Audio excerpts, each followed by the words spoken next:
Mr. Chris Gunness, spokesman for UNRWA. Good afternoon. Is this UNRWA hatred for Israel, calls for violence and terror against Israel? It's absolutely not, Yakov. That film was a compendium and a catalogue of complete misinformation.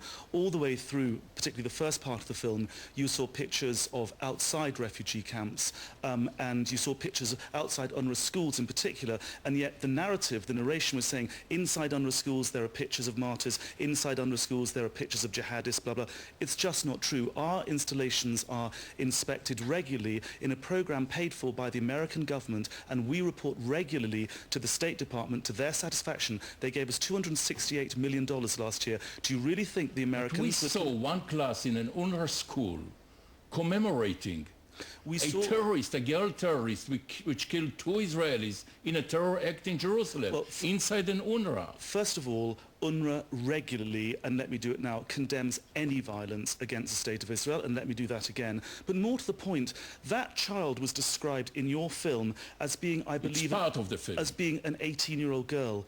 We don't educate 18-year-old girls, Yakov, so that's a lie. She's a graduate of your institution. She is 18 years old, and she would have left the UNRWA school after grade 9. So to suggest, as your film does, that an UNRWA student has become a suicide bomber is untrue. She was not an UNRWA student. She was 18. We don't educate 18-year-olds. Do you teach about reconciliation with Israel? Yes, we recognition the state of Israel? Again. Or do you perpetuate the problem, the refugees problem? Again, Yakov, something which is in your film is this notion that our textbooks preach jihadism. Our textbooks have been examined independently through a commission, a report commissioned by the US State Department by a man called Professor Nathan Brown, and he found that there was no incitement, and those very textbooks are the same textbooks that are used by the Israeli authorities in East Jerusalem. Now, do you really think if that were the true picture of our textbooks, the Israeli government would be teaching jihadism in its own schools in East Jerusalem? But in your schools. But these are the textbooks which are used by the PA.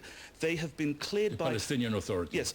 The European Union and the Americans are the biggest donors to UNRWA. They also happen to be the best friends of Israel on the international stage. Do you really think that the Americans and the Europeans, who give us the vast majority of our education budget, would do so if there was any truth in that film? Why perpetuating the question?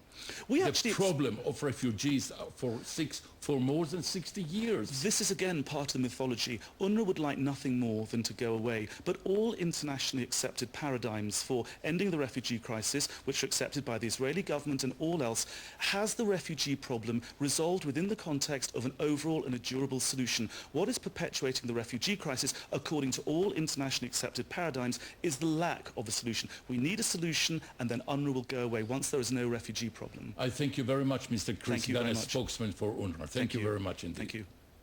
ודובר אונר"א מוסיף כי אם מוצגות כרזות שטנה בתוך המוסדות הן מסולקות, והוא מכחיש כי כתובות אנטי-ישראליות מצויות בבתי הספר.